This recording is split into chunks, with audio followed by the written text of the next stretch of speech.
Melissa, such an honor to meet you finally. Oh, thanks. I'm a huge fan, especially since Tammy, I have to say. And so I was looking forward just to see in this kind of movie. Would you say that this is like an unusual McCarthy movie? I mean, you're working with the same director. It's funny. There's you in it. It's a strong character. So is that a typical McCarthy movie? Well, I don't know. I mean, I hope there's no typical McCarthy movie. It's always weird to say your own name. But I mean, I do like the thought. I mean, I'm always attracted to what the character is, and for me, I loved Susan Cooper from right at the beginning of the script. I was like, oh, I think I'm in.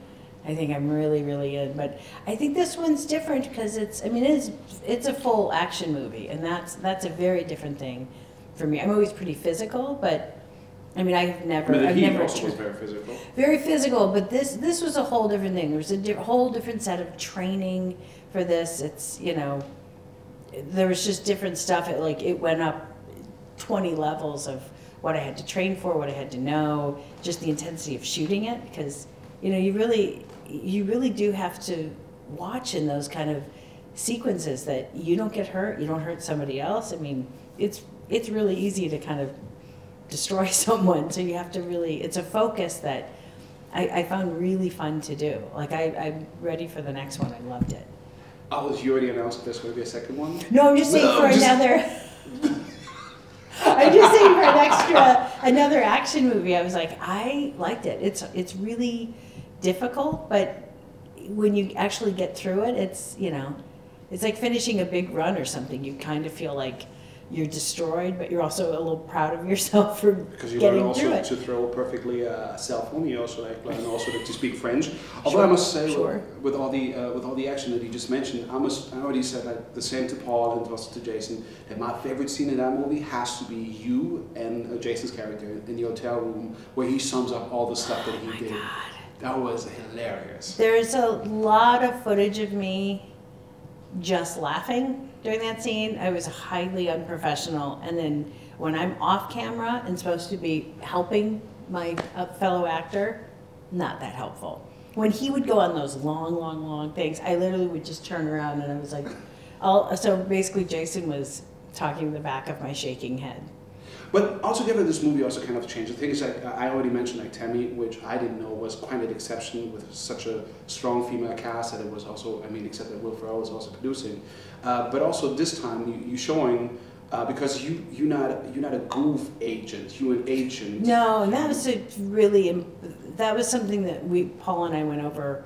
That was probably my first question. I said, she has to be really smart. No one gets to that level if they're not really smart, really well trained, and really capable. She cannot have the highest level of confidence. I mean, I think something that I loved about her is that she's so underestimated, so kind of undervalued. And I think a lot of people feel like that. I think even in jobs like that, it was interesting to see, yeah, you're a CIA agent, but still, like, take the back seat, go away, you're not that interesting.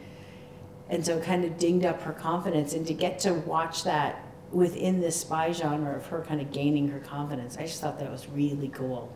But also get to really consider that you rather unique, not only when it comes to your sense of humor, but also when it comes to the portrayal of all these characters. How come that there are so few Melissa McCarthy's out there in the market? I mean, it's a good thing to have you. I mean, I'm looking for a double. Yeah, don't give me competition. All right, no, but in general, you understand what I mean by that? I've talked about it before. I think, you know, things cyclically go in strange patterns.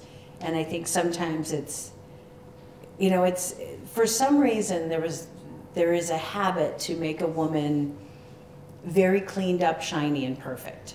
They have to look perfect, they have to have the perfect job, they have to have the perfect charming nature, they have to, you know, their apartment's perfect, their car is adorable. Everything is so perfect, and then they say, now be funny and interesting. It's like, with what?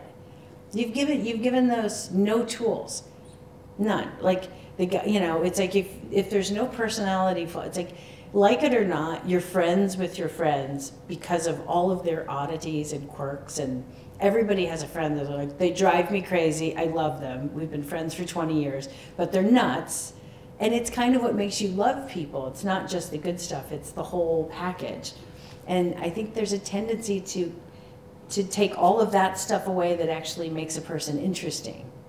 And for me, I don't, if I read something and there's no personality and there's no point of view, they're like a paper doll, like there's no soul to them. Mm-hmm. So I look for those kind of characters, and even if they're not there, I try to put them in, and I fight really hard to get a real person.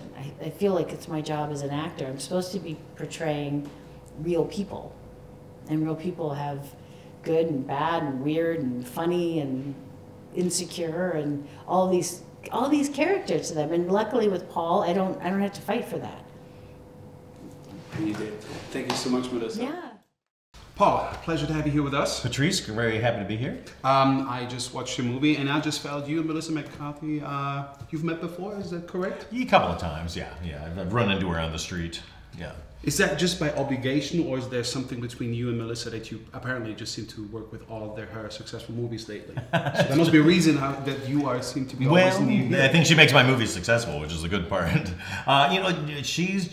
We're very much in sync comedically. We really just have the same kind of voice that we find funny and the same kind of characters, and we have a kind of an ethic we like of characters who are smart but funny and kind of get in over their head or figure things out, but they're never bumbling or stupid. And so we just have fun making these characters work. But then start by defining stupidity, because let's take Jason Statham character. Yeah, he's an idiot. He does come off as an idiot, but what I like to feel is that he's actually a very good spy, but he makes the mistake at the beginning to quit, so he takes his earpiece girl out of his ear, and then he's so upset that this woman, Susan Cooper, is out doing his job that he starts making very bad decisions. So I think it's in this situation he is quite could be an idiot, but possibly at the height of his skills, he's probably okay. I don't want to spoil. I don't want to say if he's a good guy or a bad guy. Excellent. But what I found very interesting is like in an interview you said that of all the characters, although that you've been working together with McCarthy and during The Heat and also Bridesmaid, that you said that Jason was pretty much like the first character that you thought of when building up this entire movie. Why Jason specifically and not Melissa in that case? Yeah, well, just because I'm a huge fan of Jason's, always have been, and it was when I saw the Crank movies that I went, okay, he's funny, and he knows how to be funny. He knows how to have fun with himself. And so just became obsessed with writing a role for him. And then when I was writing this, I knew that I wasn't sure that Melissa was going to be available, so I was just kind of writing it for just an every woman type character, a funny woman to play. And but I was like, I need this rival spy. This would be perfect for Jason. So just started kind of writing it, but then never knowing if he would do it, because I didn't know if he would take the risk of having fun with his persona like he did, but he fortunately joined us, as we can see. So, as a director, how would you define that movie? Of course, like it's very simple just to say that's a comedy. You already defined that this is exactly what kind of comedy it is. Yeah.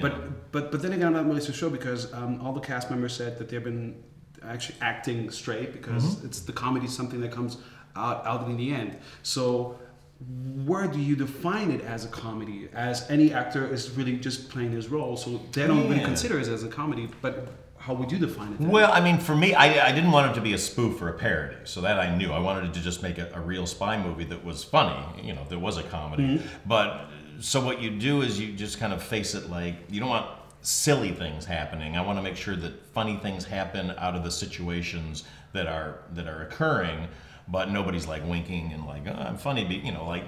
If Jason tried to be funny in that role, it would be terrible, because then it would just look like a cartoon. So I guess for me, comedy is just telling a story in a way that you still laugh at the foibles of the characters, but we're not trying to be silly. But how do you talk to your cast members? Is it like during shooting, you say, like, oh, sorry, you're not funny enough? Or is it that, I think you should rather do this in order to make it altogether more funny? Is it that you're very serious when it comes to the fun? I mean, a lot of it is, we make sure the situations are funny, but then we just kind of adjust as we're there. I can tell you all day what I think is going to be funny, but until I get on the set and I get people doing it, there'll be sometimes I go like, this is going to be hilarious, and they start doing it, it's like, it's just not funny because we don't have the balance right. And so then it becomes, well, try this, try that. But I'm always it's never like be funnier. It's kind of like if you play this more serious, if you have, you know, if you take real kind of acting beats and have them figure it out, and then we figure out funnier lines to give them that will just be funny coming out seriously. Like, you know, all of Jason Statham's lines are ridiculous. And, you know, we were on the set that first time when he's in the Paris apartment with her and just saying the ridiculous things that he's done in his career. That was us sitting there going like, that's really funny. Let's write even more absurd things for him to say. And then he would say it, and he would say it so serious that it just became really funny. So we kind of behind the scenes go like, if they do this, that's going to be funny. And then we hope it does. Well, I definitely have to say, like, my favorite scene has to be the discussion that they're both having in the hotel. Jason and Melissa, when he's like kind of like summing up what he's been going through. That was hilarious. Also, I was very surprised to have someone like 50 Cent in that movie. Well, it's not a surprise to have someone like 50 Cent in a movie, but was it really that easy to have him as a cameo appearance as a rapper, or wasn't he more like, well, you know, it's me, Curtis Jackson. I mean, you don't have a bigger part for me. You know, I mean, fortunately, it was always written just to I wanted a famous celebrity in that, you know, a musician, and wasn't sure who to get. It was my assistant director said, well, you know, I worked with Curtis on something else, and he likes to do this stuff, and so we contacted him. Yeah, and I was worried it wasn't gonna be big enough, but I think he just wanted to take a chance. He hadn't done that much comedy, so it would just. You were afraid that you wouldn't be big enough. I mean, Bridesmaid also got Melissa McCarthy like a nomination for an Oscar. So. Yeah. Well, you know what? Comedy is sometimes people just have a thing about comedy. We're never taken quite as serious, so it's not like Scorsese's calling you up to put you in a movie. I'm still going to put you in a comedy, but he came along for the ride, and he was so much fun, and he was just the greatest guy. Such a sweet guy. Well, okay, of course, this is my last question. I mean, so far you've been working. That's it? Yeah. Oh, okay. I give you one. It's over. Oh, no. And I just wanted to ask him, who's he going to call? Oh, I'm going to call you, Patrice. I thought you were going to call the Ghostbusters. I'll call them too. It was a pleasure. Thank you so much. Too. Cheers. Thank you.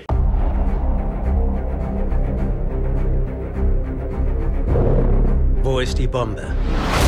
10 Sekunden oder Sie sind tot. Interessant. Ich bin der Einzige, der weiß, wo die Atombombe ist.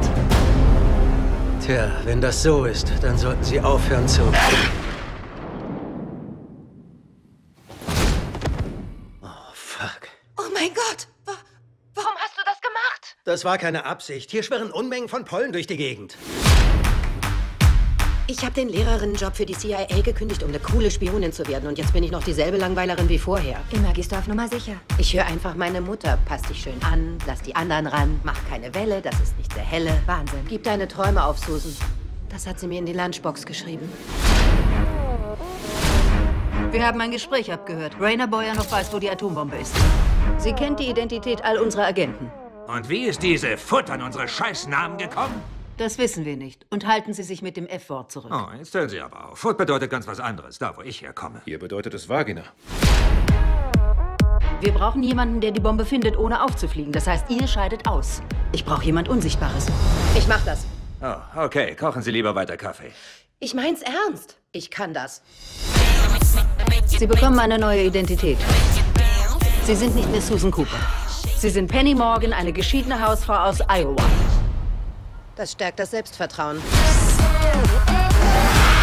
Sie wirklich bereit für einen Außeneinsatz? Gehen Sie weg!